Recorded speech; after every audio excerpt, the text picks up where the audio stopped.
Hi there, and welcome to another episode of Blue Wave Pod. I'm your host, Sohan Manik. And I'm Eric Heffinger. And, we haven't been around for a while, but a lot has happened since we've been away. And we really wanted to talk about all of it, but mostly about how it seems like Trump is winning or has won. No, it's over. It's over. You lost, you snowflake, I guess so. Why is that? because you're melting snowflake and you're a pussy. I don't know. This is what I read online, that I suck and I don't get it, and I lost because he's awesome and we're not. Well, there are so many things that when we always talk about the bubble and all of that, that there is to be outraged about Kavanaugh being like at the forefront of that. At the same time, look at how enthused Republican voters are now for the very same reason. I mean, if you ever wanted a better example of the divide in our country, look at this in the past 2 weeks and what's been happening. So we're recording this just hours after Kavanaugh has been approved to the Supreme Court, and it's pissed us off. And we decided, you know what? Though our lives are pretty busy right now, we have to put an episode out about this because it really seems like Trump is kicking all of our asses, and he just keeps winning like he promised. Yeah, and take away for a second all of the real problems with Kavanaugh in the Supreme Court in terms of, where the court is moving towards, important cases down the road. I mean, what it means for the court ideologically. Set all that aside, which is already so important. Just look at this from a pure sort of 2018 midterm standpoint and politically going forward. And that's what scares me. I mean, it does seem like Trump is winning, and it does seem like his base is fired up. They Even are. more so. They are. Yeah, I live in Trump yeah. country, and I haven't had people talk about Trump talking points very much. They seem like they want to move on from stuff. I still think they're agreeing with him, but they're not voicing it in public until Kavanaugh.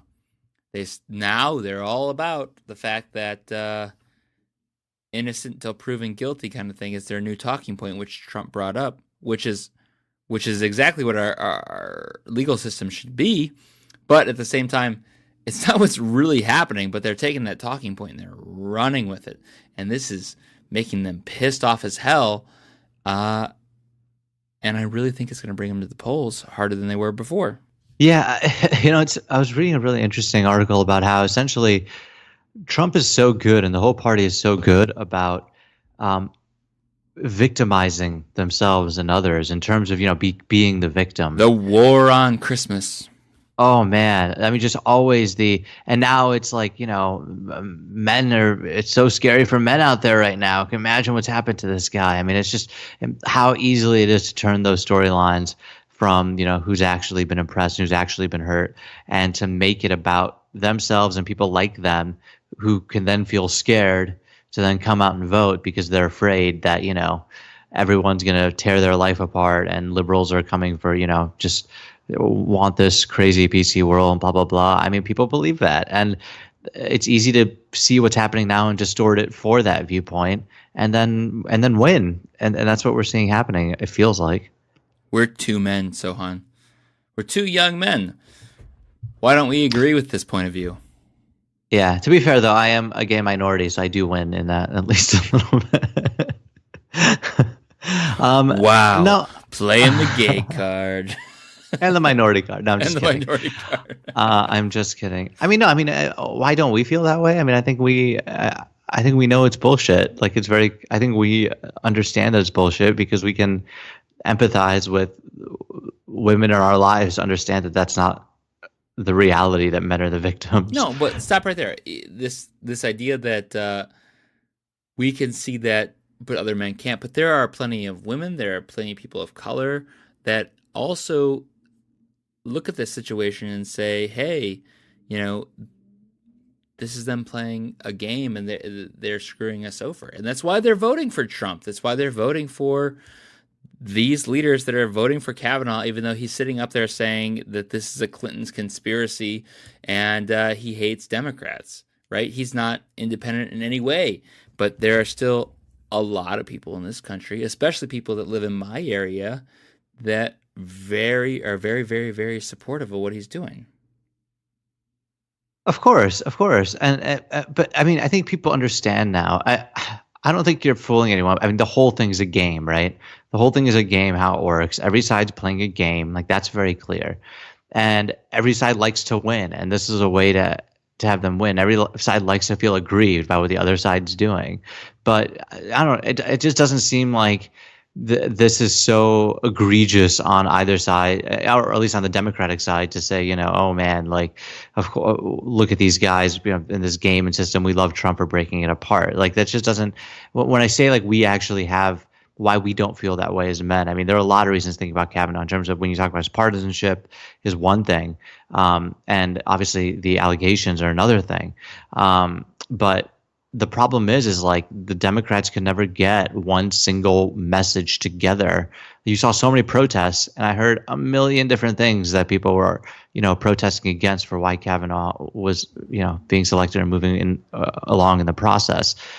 There didn't seem to. It felt like Occupy Wall Street all over again. There didn't seem to be cohesion. There didn't seem to be leadership as much as you'd like to see, and it just seemed like everyone was just trying to get attention and yelling and there are a lot of important things, don't get me wrong, and I'm glad there's yelling, but it felt like that again. And again, Occupy Wall Street's a good example because I also agreed with what they were trying to do, but it was just everything was so haphazard that nothing actually happens. They don't care about your protest. They don't care about your Twitter rant. They don't care about the sign that you put in your yard. To them, it's all about power, and they have the power, and they're going to yield it, and they're going to keep yielding it because their supporters get a hard-on for them pushing it farther than it should be. And they're not going to change that because that's how they keep getting reelected. We've seen that with the Bush administration. They can keep pushing the limits, and their supporters will change what they agree with as long as they're, quote-unquote, winning. Yeah, and let's not. I mean, hey, I think that's just a personal human thing. I mean, the same thing happened with Obama, right? We're both Obama supporters. He came in and expanded a lot of, I mean, the Bush era program when it came to, the drone program and a lot of things you may not necessarily agree with, and we supported it for a lot of reasons, and we wouldn't necessarily have supported it if President Bush was doing his administration. I think we're all sort of. I mean, that's part of how human nature works. We like have our sides and try to do it, but it's not good when we can't even empathize with what the other side is doing, right? And that's where we are with something like Kavanaugh. But let's set all that aside for a second. Let's talk about the other big thing that happened. We said we were going to talk a bit about trade, and that is, it seems like NAFTA is completely gone now, isn't it? No, it's not gone. It's just been renamed, and Trump is the best at this. He buys businesses, or he bought businesses in the past, and he renamed them to be the Trump whatever. And suddenly he was considered a success because he put his name on the damn thing.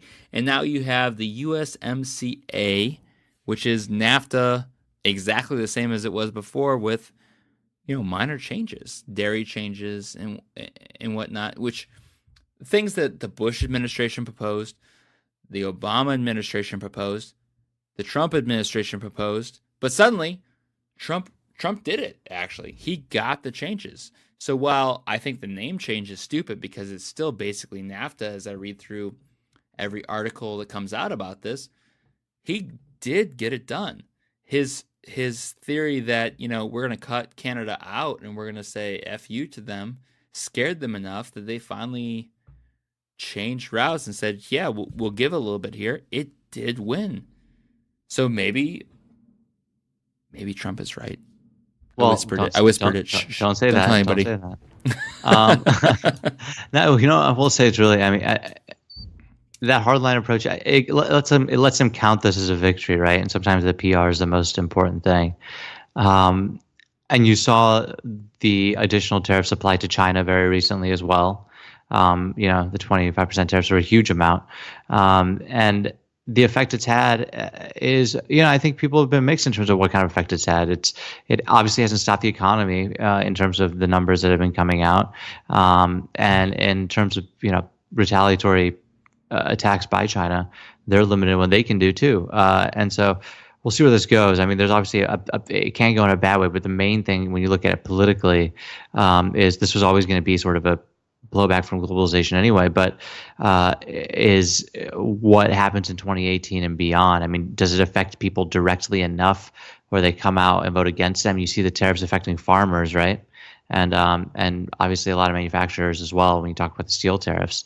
So does that mean that people are going to come out and show that they disapprove of this, or sort of ride along with him? Well, you do have Democrats like our own Senator Sherrod Brown in Ohio, who is very supportive of these tariffs.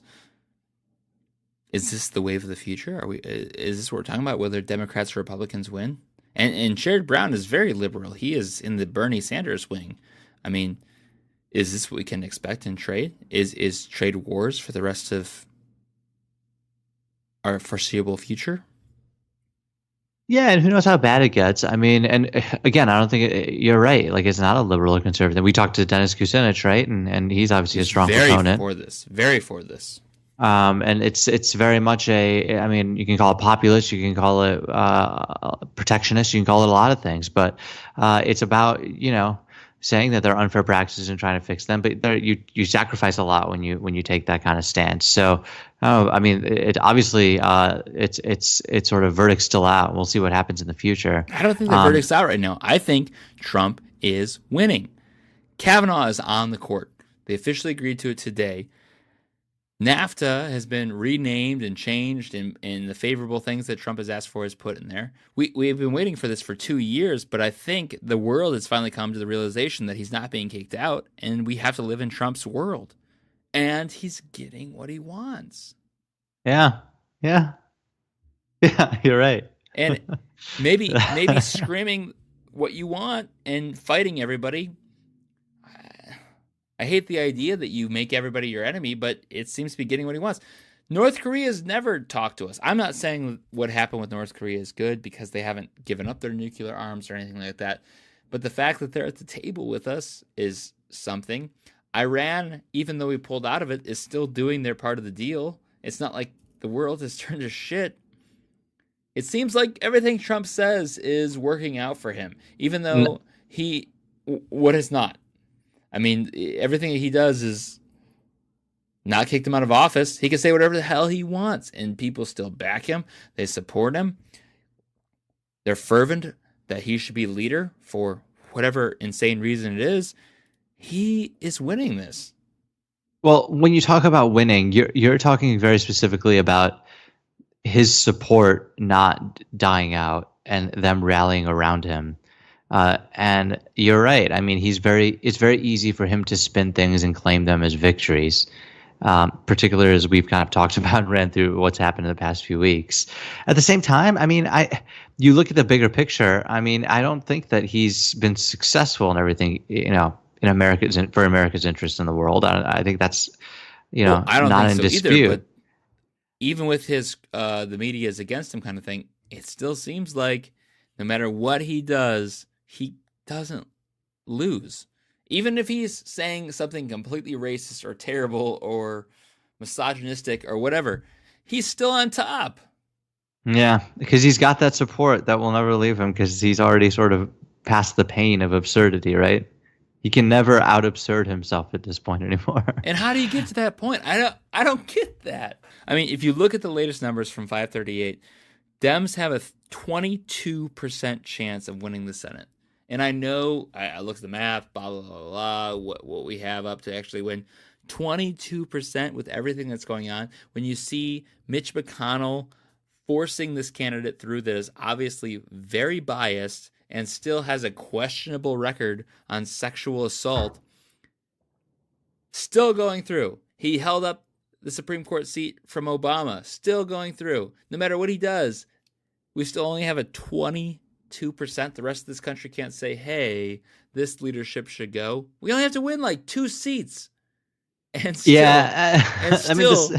and still people are like, I don't know. This seems like the right way to go. The House is a 74% for Dems, but it's not even by that much. 33 seats gets us the majority, but it's not even an extreme majority. It's just barely a majority in the House of Representatives, which, my God, at this point, I'll take anything. But what the hell? What Republicans picked up 62 63 seats in 2010 because Obamacare. The fact that we said we're going to have health care that covers everybody, even with pre-existing conditions, offended so many people that they had 63 seats.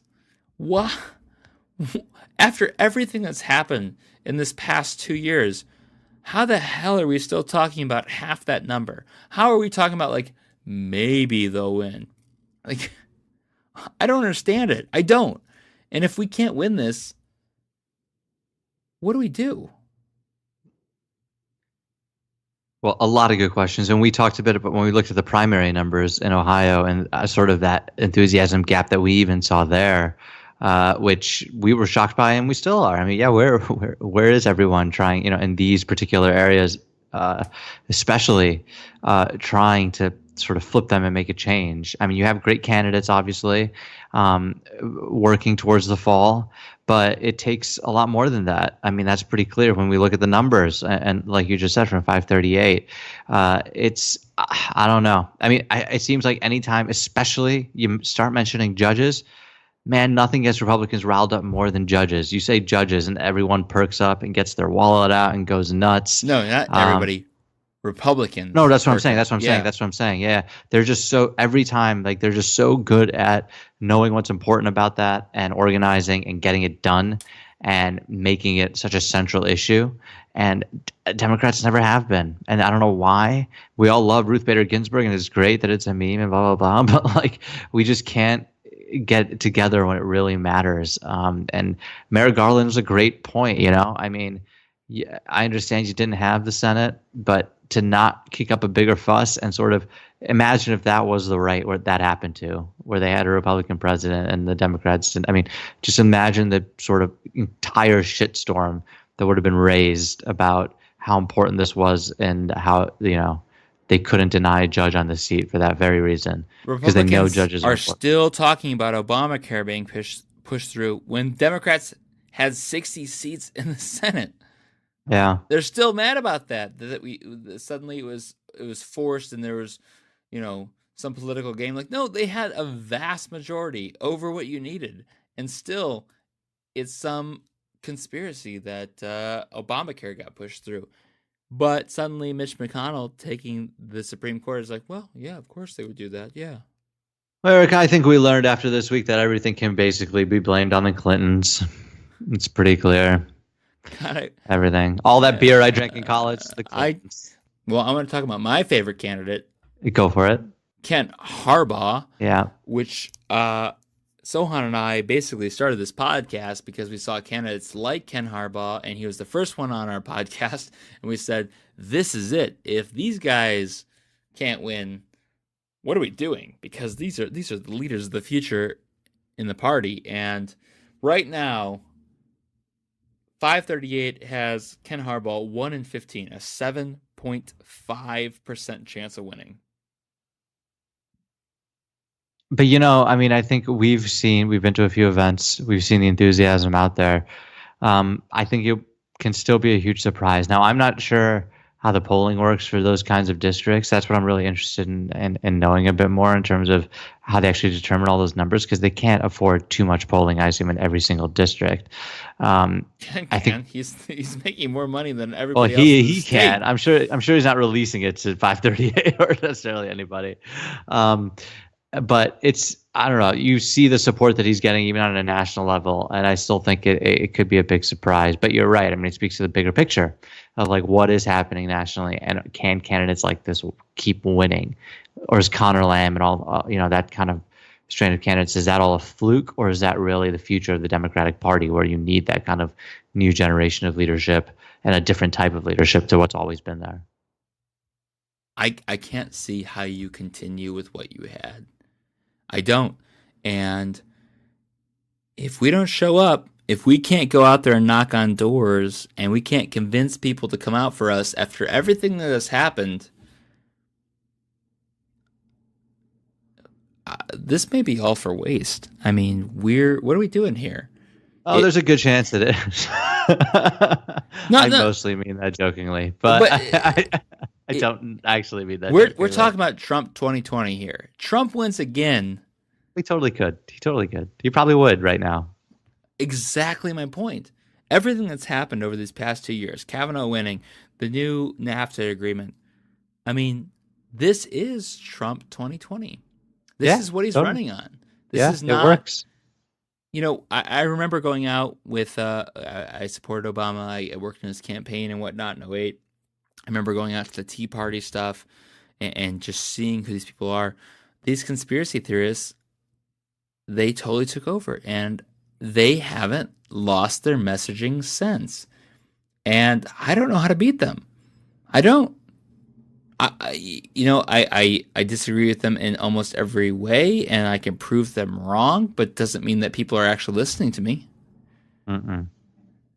So everything we talked about, we interview these people, we ask how you're winning in these rural areas or whatever we're doing. I don't get it. And I'm still a year later, and I can't promise you that this is how a Democrat wins, and I don't understand where we go from here or any of it, but I'm scared. We're a month out, and I don't have confidence that this is it. I think we'll get the House. I don't know about the Senate. I'm leaning towards no. And 2020 tells me right now, if the votes come back the way that I think they will right now, Trump will be reelected. So what do we do? I'm asking you a lot of questions. I'm interviewing you, but I don't know. I don't know if you're asking me or just the general abyss of I'm asking the audience void of that nothingness. cannot answer. Because there is no answer. I mean, it is a scary time. You're totally right. And it also isn't, there's not a single solution to it. I don't think it's a complex problem. It's one that's decades long in the making, if not centuries long in the making. And it takes a lot to fix it. It takes more than just one election. But I think you're right to be worried that we're heading in the wrong direction, even though you'd think 2016 would be an immediate wake-up call to sort of reverse course and sort of fix things. Instead, you see that other side kind of hardening and becoming stronger. And so things are going to evolve. Things are going to change. We'll see what happens. But I agree. I mean, I'm not an optimistic idealist, whatever you want to call it, about what's going on. I think it's a seriously dangerous time, and I don't trust our institutions to hold it all together. And I don't think a lot of people do trust our institutions generally. So we'll see. But the next month is going to be the most crucial month in our recent history, I would think, the lead up to this election.